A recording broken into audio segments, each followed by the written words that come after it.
Well, hello there. I'm glad to see you. Glad you're still interested in the story. Myself, I'm just looking at my notes here. In the book.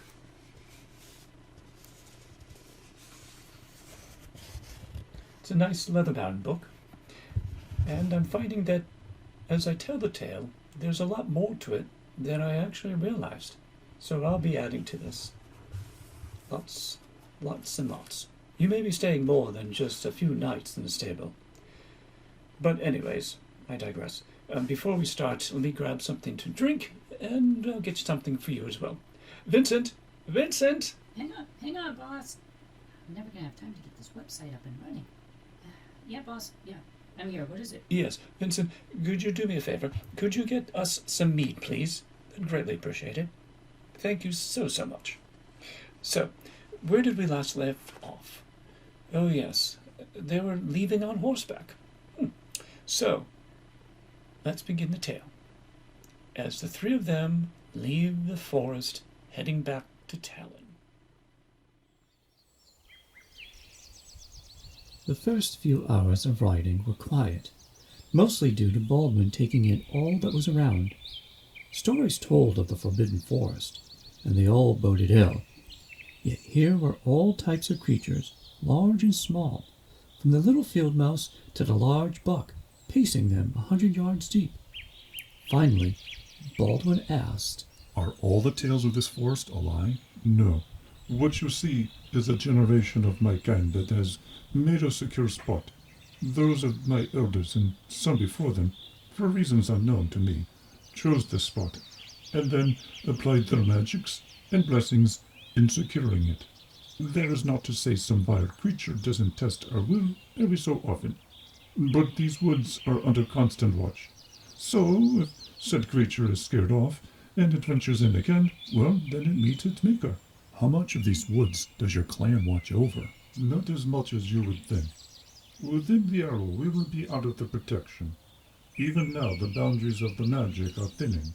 And so, during the next hour, Baldwin listened as the familiar forest noises transformed into eerier sounds, punctuated with heavy silence, and then watched as seeing trees and shrubs transformed from vibrant greens to blotches of umber, and green so dark it looked almost black.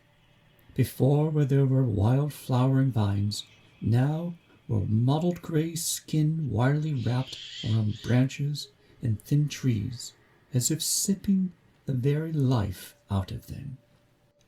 The air grows heavier, and when you breathe through your mouth, it tasted bitter. The horses appeared to handle the change with little effort, but Jasper would whimper every so often. The three rode on in silence, the two in the knowing, whereas Baldwin feels vulnerable. To still his nerves, Baldwin breaks the silence. "Tana, Elrin says you did magic to save me. I wanted to say thank you." Tana smiles, and Elrin replies, "You are welcome, but it is the way of our clan. A duty, one would say." Looking at Tana, Baldwin asks her, "Your duty?" There is a moment of small hand gesturing while holding the reins, whereupon Elrin responds again. "A duty set forth by her deity. This alignment allows for maintaining and securing one's belief. As such, part of this falling is the duty to protect, and in some limited ways serve others. So, her actions were automatic, without hesitation as to what or who you were." "But what if I was a bad person?" Again, Baldwin notices Tana moving her fingers and hands while holding the reins. Elrin shrugs, though Baldwin misses the movement. "Well, I suppose. Depending on your actions when you awoke, then we would have reacted accordingly." Baldwin glances to each of them as they ride looking ahead. He says no more, but questions continue to gather in his head. It is late dusk when they stop and make camp.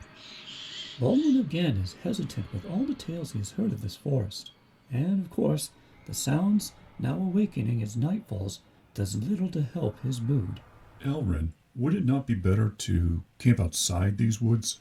Yes, but it would be ill will to force the horses, who can't see as well as us, to continue, for they would surely stumble, and we could not risk that. An injury of that making, that is bad. And with that, Elrin and Tana begin picking out a spot amongst some tightly packed trees, Tana attending to the horses, while Elrin finding stones to set afire. All the while, the two are moving their hands and fingers in unique gestures. After a quarter hour, Elrin calls to Baldwin, who is laying out the bedrolls. Come, let's gather as much wood as possible. Baldwin looks to Tana, She is fine. She is much stronger than you think. and taking Baldwin's shoulder, guides him into the darkness of the trees. In silence, they begin their collection of wood, with the stillness growing louder, pierced occasionally by some unknown shriek. I sensed your question, though you do not know how to ask it, though, huh? Baldwin pauses a moment while reaching for a stick and realizes he has had a question on his mind. So he turns to Elrin and begins to voice it when Elrin continues. Tana cannot speak. Hers is not of birth, nor of accident, but is caused by violation. Many, many moons before we met, her clan was out collecting roots, mushrooms, and even a deer or two when they were set upon by orcs. Sadly, her group was unaware that the rest of the clan family was being besieged by an orc who hated elves and sought their death. For 2 moons, this orc had been tracking their scent and spent many, many nights watching and learning the clan's ways, and had so much knew when to attack and how. So, it was during a non-moon night when the nightshade mushrooms bloomed that Tana's group headed out amongst the forest for gathering. At first, she and her fellow elves had done well in collecting, even catching a buck crossing their path. But as the night grew darker, the elves started getting wary feelings, including Tana, and, without realizing it, their group was instinctively circling back towards their clan home. However, unknown to them, a trap had been laid. When her group saw no patrols as they neared, they took haste, and fear guided their feet, but it was right into the waiting arms of the orcs, who had shields, swords, spears, and crossbows, and they caught them as unaware as any elf could be caught. They sprang up from within bushes and jumped down from the trees.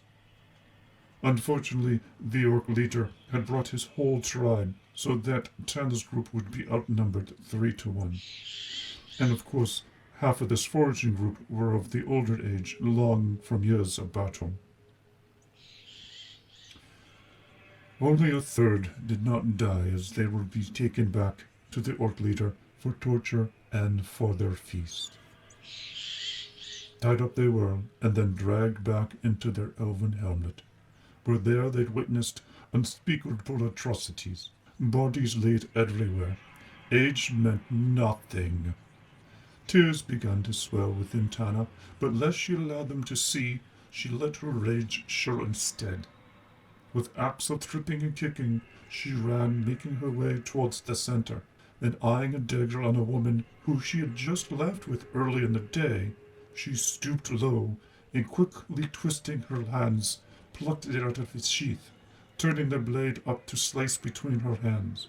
The commotion caused the orc leader to turn, and he of course saw her coming, but when she reached him, half a dozen orcs grabbed her.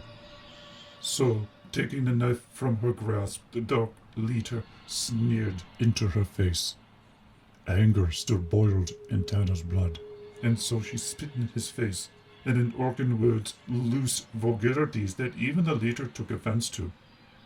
Motioning the orcs who were holding her to tighten their grip, the orc leader punched her in the gut, and when she opened her mouth to gasp, the foul creature jammed his hand in her mouth, putting her tongue out, and then slicing it off with Tana's friend's dagger. As a gurgling scream escaped her mouth, another commotion was set about, for the remaining elves saw what their demise was to be. There, they saw no escape. There was only to be honor in death. So the very few left, seeing what was to happen to Tana, knew death to be a better road to travel than that planned by the orcs. So it was during the rise of the few that some of the orcs holding Tana had loosened their grip, and it was just a bit enough for her to break loose and run into the trees and keep running she did. Some orcs pursued her, but her will to live drove her, though some think the thoughts of revenge is what drove, especially someone in that state. We will never know. Wearily she ran, for 3 days, till she felt them no longer. Eventually she recovered, but it took many, many turns of the sun before she could sleep through the night. Silence echoes between Baldwin and Elrin. Baldwin realizes his mouth is dry from nerves, and hearing his tale, and him being in these woods. Elrin bends down, picking up some more kindle.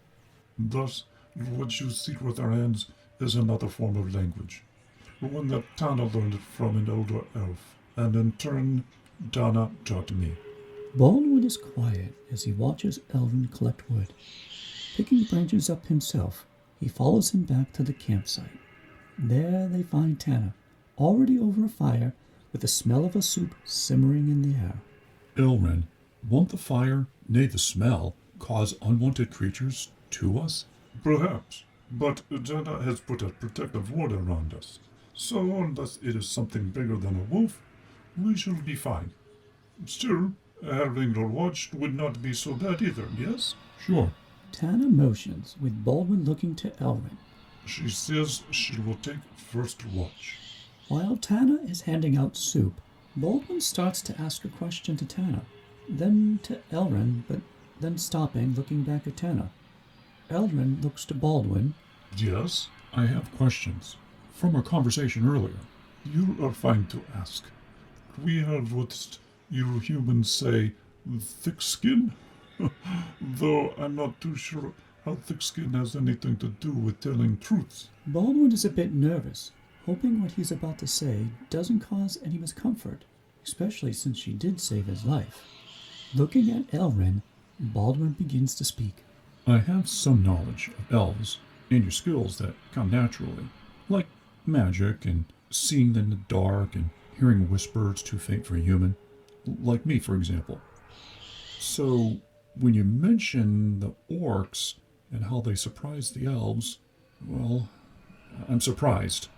Could you have not seen them? Before they saw you, could you not have at least smelled their ilk on the wind? Tana sighs, then takes a deep breath, and begins moving her fingers, at first slowly, but then faster as if running out of breath. It takes a moment with Elrin staring on, after which he speaks, looking from Tana to Baldwin. Yes, one would think it hard to sneak up on an elf, especially a foul-smelling creature like an orc. But this group was different. Not only did Tana's group not only not smell them, they did not even see them, even when they were only 10 feet in front of them. Many a moon passed before the how was to reveal itself. Elrin, pausing a moment, gestures towards Tana, with her nodding and approval look. Thereupon, Elrin continues to explain. After seeking healers from other clans, and hearing what had befallen Tana's people, an evil story began to emerge of this orc and his determined hatred of our kind. It seems that for many seasons this orc sought ways to gain a better hand, and in his pursuit found an almost equally evil human who practiced the dark arts, to help him accomplish his goal, which was of course killing all elves. The orc needed a way to walk amongst us in plain sight, so an untold number of seasons the orc did this human his bidding, killing when necessary or finding an object of interest. Eventually, this price of duty was met, and the wizard crafted not one but a score of amulets that, when worn, would hide one's heart, soul, his very presence, and if concentrated on for a short bit, even possibly make the orc invisible.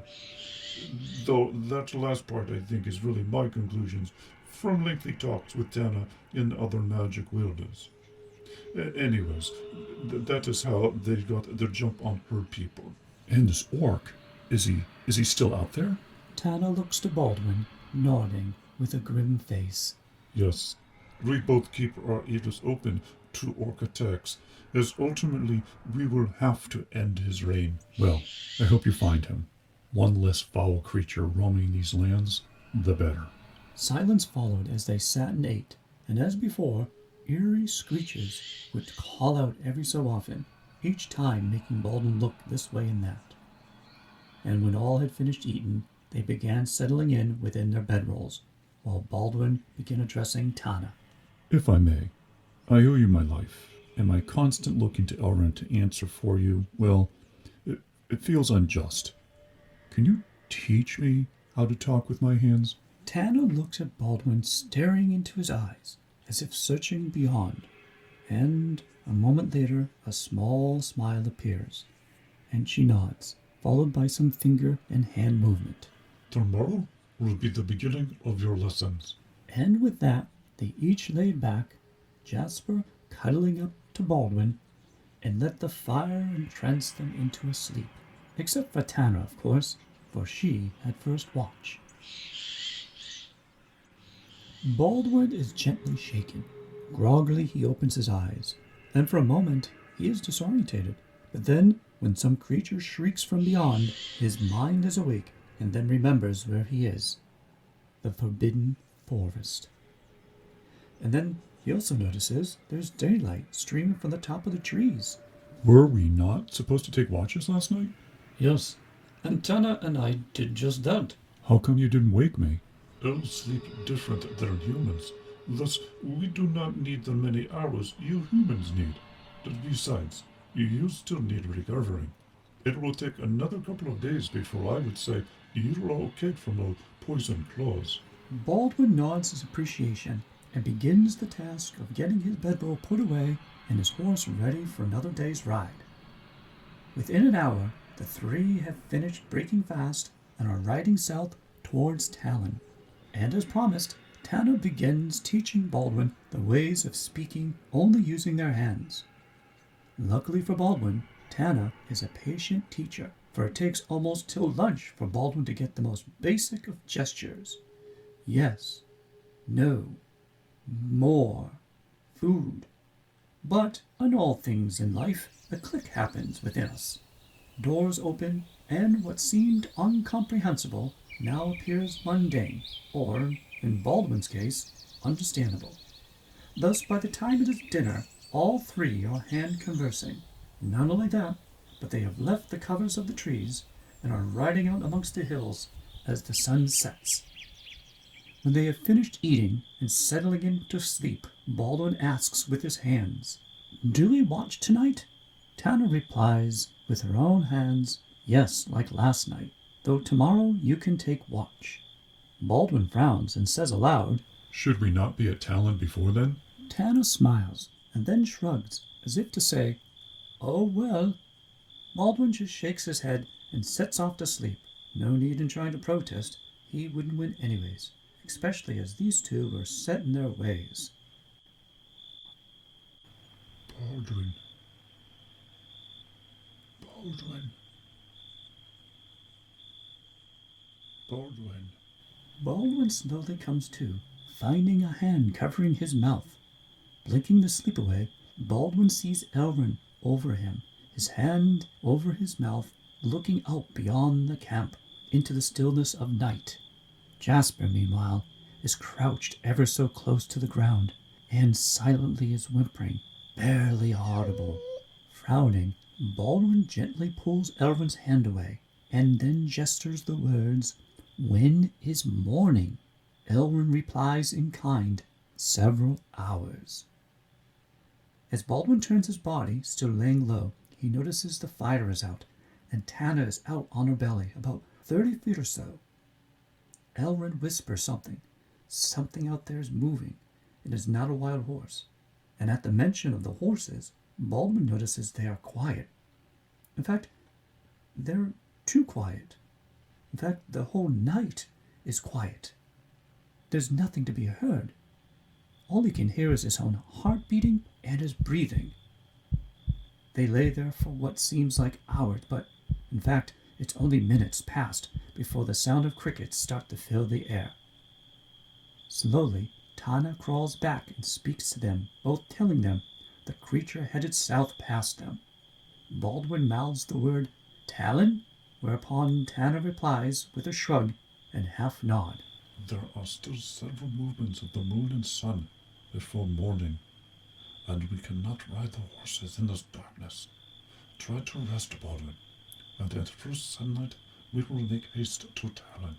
Baldwin lays back down and watches Elrin and Tana talk, but they are doing it so quickly he can't make out what they're actually saying. What is it? Nothing to concern yourself with, Baldwin. Please, rest. You will need your sleep if we are to make any headway come sunlight. Now rest. Openly sighing, Baldwin turns to his side, facing out towards Talon. He pulls Jasper close to him and prays that his family is safe as he closes his eyes.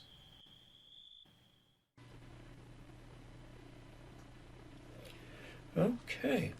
Well, that is it for tonight. I'm sorry.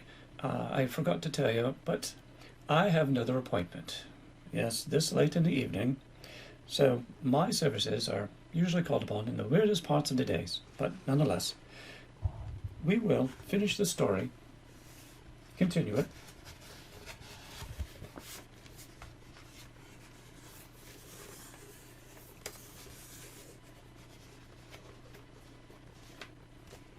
Appreciate your time. Until the next one, be safe.